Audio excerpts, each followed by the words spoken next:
నమస్తే, welcome to our channel SR9 TV Telugu. నా channel subscribe చేయండి, లైక్ చేయండి, షేర్ చేయండి. మే 13న ఆంధ్రప్రదేశ్లో జరిగిన అసెంబ్లీ ఎలక్షన్స్లో ఏ పార్టీ అధికారంలోకి వస్తుందని ఆంధ్రప్రదేశ్లోనే కాదు తెలంగాణలో దేశవ్యాప్తంగా అందరూ ఎదురు చూస్తున్నారు ఆత్రంగా. అయితే మే 13న ఎలక్షన్స్ జరిగిన తర్వాత తెలుగుదేశం పార్టీలో ఫుల్ జోష్ కనిపిస్తుంది. ఎక్కడ చూసినా తెలుగుదేశం పార్టీ కూటమి అధికారంలోకి వస్తుందని అందరూ మౌత్ పబ్లిసిటీ ఉంది.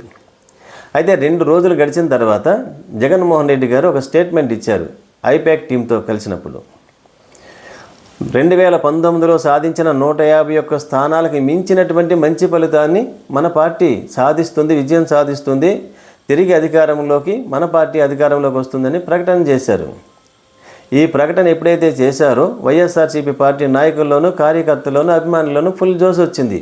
దానికి కారణం జగన్మోహన్ రెడ్డి గారు ఎప్పుడు ఏ స్టేట్మెంట్ ఇచ్చినా, ఏ మాట చెప్పినా ఆ మాటకు కొంత విశ్వసనీయత, నమ్మకం ఉంటేనే ఆయన ప్రకటిస్తారని అందరిలోనూ ఒక నమ్మకం. ఆ నమ్మకమే వైఎస్ఆర్సీపీ పార్టీలో జోష్ రావడానికి కారణం. అదే సమయంలో తెలుగుదేశం పార్టీ నాయకులు చంద్రబాబు నాయుడు గారు ఎటువంటి స్టేట్మెంట్ ఇవ్వలేదు, మౌనంగా ఉన్నారు. అందుకు కారణం ఏమై ఉండొచ్చు? ఆయన స్టేట్మెంట్ సాధారణంగా 40 సంవత్సరాల సుదీర్ఘ రాజకీయ అనుభవం కలిగినటువంటి చంద్రబాబు నాయుడు గారు ఎప్పుడు కూడా ఎలక్షన్ జరిగితే ఎంత అడావడి చేస్తారు, ఎటువంటి స్టేట్మెంట్లు ఇస్తారో మనందరికీ తెలుసు. కానీ మౌనంగా ఉన్నారు. ఎందుకు? దానికి కారణం అంటే ఈ సర్వే సంస్థలు ఎలక్షన్ అయిన తర్వాత ఎగ్జిట్ పోల్స్ను ప్రకటిస్తూ ఉంటాయి. కానీ ఎలక్షన్ కోడ్ అమల్లో ఉండటం వల్ల జూన్ 1వ తారీఖు వరకు భారతదేశంలో ఎలక్షన్లు పూర్తి అయ్యే వరకు ఈ ఎగ్జిట్ పోల్స్ ఫలితాలను ప్రకటించవు. కానీ పార్టీ నాయకులకు, అధ్యక్షులకు ఈ సర్వే యొక్క ఎగ్జిట్ పోల్స్ ఫలితాలను అందించి ఉంటాయి. ఈ సర్వే సంస్థలు ఇచ్చినటువంటి రిపోర్టులు వైఎస్ఆర్సీపీ పార్టీకి అనుకూలంగా వచ్చి ఉండొచ్చు. అందువల్ల జగన్మోహన్ రెడ్డి గారు ఆ సర్వే ఫలితాలను చూసి 2 రోజుల పాటు సంపూర్ణంగా విశ్లేషణ చేసుకున్న తర్వాత ఒక నిర్ణయానికి వచ్చి ఐపాక్ టీంతో కలిసిన తర్వాత ప్రకటన చేసి ఉంటారు. అదే సమయంలో ఈ సర్వే సంస్థలు జగన్మోహన్ రెడ్డి గారికి ఎలా అయితే ఇచ్చారో చంద్రబాబు నాయుడు గారికి కూడా ఇచ్చి ఉండవచ్చు. ఆయనకి అనుకూలమైనటువంటి ఫలితాలు ఇవ్వకపోవటం వల్ల, వ్యతిరేకమైనటువంటి ఫలితాలు ఇవ్వటం వల్ల ఆయన మౌనంగా ఉండి ఉండవచ్చు. అందుకే ఆయన తన రాజకీయ జీవితానికి భిన్నంగా మౌనంగా ఉన్నారు ఆయన. అందువల్ల తెలుగుదేశం పార్టీ నాయకుల్లోనూ, కార్యకర్తల్లోనూ జోష్ తగ్గుతూ వచ్చింది. జగన్మోహన్ రెడ్డి గారు లండన్ వెళ్ళారు, అధికారికంగానే ప్రకటించి వెళ్ళారు. ఆయనకు వ్యతిరేకంగా ఉన్నటువంటి party news channels, social media Jaganmohan Reddy గారు ఓడిపోతున్నారు కాబట్టి లండన్ పారిపోయారని ప్రకటిస్తున్నాయి, ప్రచారం చేశారు. అదే సమయంలో చంద్రబాబు నాయుడు గారు ఏ దేశం వెళ్తున్నారో, ఎక్కడికి వెళ్తున్నారో ప్రకటించకుండానే విదేశీ ప్రయాణం చేశారు. కొంతమంది కొన్ని ఛానల్లో అమెరికా వెళ్ళి ఆయన ట్రీట్మెంట్ కోసం వెళ్ళారని, కొంతమంది యూరోప్ కంట్రీలు వెళ్ళారని. ఎందుకు ఆయన అఫీషియల్గా ప్రకటించి వెళ్ళలేదు? ఈ ఫలితాలు ఏమైనా ఆయనకి వ్యతిరేకంగా వచ్చాయా? అందువల్లనే మౌనంగా ఉన్నారా? ప్రకటన చేస్తే తర్వాత వచ్చేటువంటి పరిస్థితులను ముందుగానే ఊహించి మౌనంగా ఉండి ఉండవచ్చు. అయితే అదే సమయంలో అందరు ఎదురు చూస్తున్నటువంటి ప్రచారంలో ఉన్నటువంటి కుప్పంలో చంద్రబాబు నాయుడు గారు విజయం సాధిస్తారా, ఓడిపోతారా? హిందూపురంలో బాలకృష్ణ గారు విజయం సాధిస్తారా, ఓడిపోతారా? మంగళగిరిలో నారా లోకేష్ గారు విజయం సాధిస్తారా? మరీ ముఖ్యంగా అందరూ ఎదురు చూస్తున్నటువంటి ఫలితము పిఠాపురం జనసేన అధ్యక్షులు పవన్ కళ్యాణ్ గారు విజయం సాధించి ఈసారి అసెంబ్లీలో అడుగు పెడతారా లేదా? అందరు ఆత్రంగా ఎదురు చూస్తున్న ఫలితం పిఠాపురం. కానీ జగన్మోహన్ రెడ్డి గారు ఇచ్చినటువంటి స్టేట్మెంట్ కనుక చూసినట్లయితే అనేక అనుమానాలకు తావిస్తుంది. అది నిజమనిపిస్తుంది. ఎందుకంటే భారతీయ జనతా పార్టీ, ఎన్డీఏ కూటమి, మోడీ గారు కానీ, అమిత్ షా గారు కానీ, భారతీయ జనతా పార్టీ అధ్యక్షులు నడ్డా గారు కానీ అనేక జాతీయ మీడియా సంస్థలకు ఇంటర్వ్యూ ఇచ్చినప్పుడు సౌత్ ఇండియా గురించి ప్రశ్న వేసినప్పుడు కేరళ గురించి మాట్లాడతారు, తమిళనాడు గురించి మాట్లాడతారు, కర్ణాటక గురించి మాట్లాడతారు, మన పక్కన ఉన్నటువంటి తెలంగాణ గురించి మాట్లాడతారు. ఆంధ్రప్రదేశ్లో ఎన్డీఏ కూటమి తిరిగి అధికారంలోకి వస్తుందని ఎప్పుడు కూడా ఎక్కడా ప్రకటించటం లేదు. దానికి కారణం ఏమై ఉంటుంది? జగన్మోహన్ రెడ్డి గారు ఇచ్చిన స్టేట్మెంట్ నిజమేమో అని అందరిలో ఒక నమ్మకం కలుగుతుంది. అదే సమయంలో మోడీ గారు, అమిత్ షా గారు జగన్మోహన్ రెడ్డి గారితో టచ్లోకి వెళ్ళారని సోషల్ మీడియాలో హల్చల్ చేస్తుంది. నిజమై ఉండొచ్చు. ఎందుకంటే ఎన్డీఏ కూటమికి కానీ ఇండియా కూటమికి కానీ పార్లమెంటులో సంపూర్ణమైనటువంటి పూర్తి మెజారిటీ వచ్చే అవకాశాలు కనిపించట్లేదని భావిస్తున్నారు అందరూ.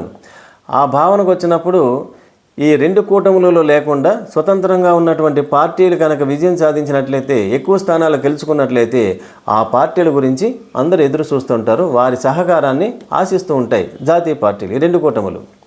అంటే సహజంగానే ఆంధ్రప్రదేశ్ వైఎస్ఆర్సీపీ పార్టీ ఏ కూటమిలో లేదు కాబట్టి, అలాగే ఒరిస్సా నవీన్ పట్నాయక్ గారు కూడా ఏ కూటమిలో లేరు, తెలంగాణలో బీఆర్ఎస్ పార్టీ కూడా ఏ కూటమిలో లేదు. ఈ మూడు పార్టీలు కనుక ఎక్కువ స్థానాలు గెలుచుకున్నట్లయితే పూర్తి మెజార్టీ రానప్పుడు ఎన్డీఏ కానీ ఇండియా కూటమి కానీ ఈ మూడు పార్టీ నాయకులతో టచ్లోకి వచ్చే అవకాశాలు, సహకారాన్ని ఆశిస్తూ ఉంటారు. సాధారణంగా మోడీ గారితోనూ అమిత్ షా గారితోనూ జగన్మోహన్ రెడ్డి గారికి పెద్దగా సమస్య లేదు, శత్రుత్వం లేదు. ఆయన ఎవరికి సపోర్ట్ చేస్తారో మనకు తెలుస్తూ ఉంటుంది. అయితే ఏ పార్టీ అధికారంలోకి వస్తుంది, జగన్మోహన్ రెడ్డి గారి యొక్క స్టేట్మెంట్ని చూసినట్లయితే ఎటువంటి ఫలితాలు రావచ్చు అంటే, మనం విశ్లేషణ చేసుకున్నట్టయితే రావచ్చు అంటే 151 స్థానాల కంటే మించి రావాలి. ఆయన చెప్పిందే, జగన్మోహన్ రెడ్డి గారు చెప్పినటువంటి విశ్లేషణ.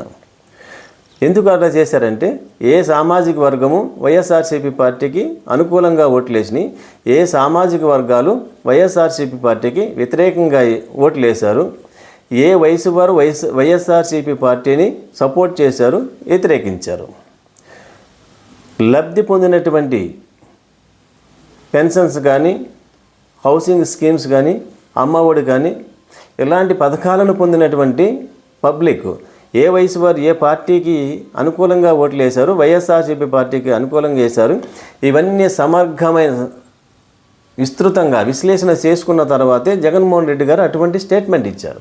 అంత నమ్మకంతోనూ అంత కాన్ఫిడెన్స్గానే చెప్పి లండన్ వెళ్ళారు. అంటే ఎన్ని స్థానాలు రావచ్చు ఇప్పుడు? ఎవరు నవ్వకండి, ఎవరు బాధపడకండి. నా అంచనా ప్రకారం జగన్మోహన్ రెడ్డి గారి స్టేట్మెంట్ని విశ్లేషణ చేసిన తర్వాత 151 స్థానాల కంటే ఎక్కువ రావాలంటే ఎన్ని స్థానాలు వచ్చి ఉండాలి? 168 స్థానాలలో విజయం సాధించాలి. అప్పుడే అంటే 168 స్థానాలు వైఎస్ఆర్సీపీ పార్టీ విజయం సాధించినట్లయితే తెలుగుదేశానికి ఎన్ని స్థానాలు వస్తాయి? కేవలం 7 స్థానాలే. ఇటువంటి ఫలితం వచ్చినప్పుడే దేశమంతా జగన్మోహన్ రెడ్డి గారి గురించి చర్చిస్తుంది. ఆంధ్ర వైపు చూస్తాయి, ఆంధ్రప్రదేశ్ వైపు అన్ని పార్టీలు, అంత దేశమంతా ఎదురు చూస్తుంది. అది జగన్మోహన్ రెడ్డి గారు ఇచ్చినటువంటి స్టేట్మెంట్ యొక్క అర్థం. రావచ్చు, అన్ని స్థానాలు రావచ్చని ఆయన నమ్మకం, విశ్వాసం. ఇది నిజమవ్వచ్చు, కాకపోవచ్చు. ఎగ్జిట్ ఫలితాలు జూన్ 1వ తారీఖున ప్రకటించిన ఎగ్జిట్ ఫలితాలు కూడా నిజం అవ్వచ్చు, కాకపోవచ్చు. ఒక్కొక్కసారి నిజం అవుతాయి, ఒక్కొక్కసారి వ్యతిరేకమైన ఫలితాలు వస్తాయి. వీటిని చూసి కూడా మీరు ఎవరు బెట్టింగ్ వేయవద్దు, మీ కుటుంబాలను ఇబ్బంది పెట్టవద్దు, మీరు ఆర్థికంగా ఇబ్బంది పడవద్దు. ఇదే కనుక ఫలితాలు వచ్చినట్లయితే పిఠాపురంలో ఎవరు గెలుస్తారు, కుప్పంలో ఎవరు గెలుస్తారు, మంగళగిరిలో ఎవరు గెలుస్తారు, హిందూపురంలో ఎవరు గెలుస్తారు ఆలోచనే చేయవలసినటువంటి అవసరం ఉండదు, డౌట్ ఉండదు. జగన్మోహన్ రెడ్డి గారు ఇచ్చినటువంటి స్టేట్మెంట్ కరెక్ట్ అయితే అన్ని స్థానాలలోనూ విజయం వైఎస్ఆర్సీపీ పార్టీదే. యామాహేములు అనుకుంటున్నటువంటి పెద్ద పెద్ద నాయకులు పరాజయం పాలయ్యేటువంటి అవకాశాలు కనిపిస్తున్నాయి.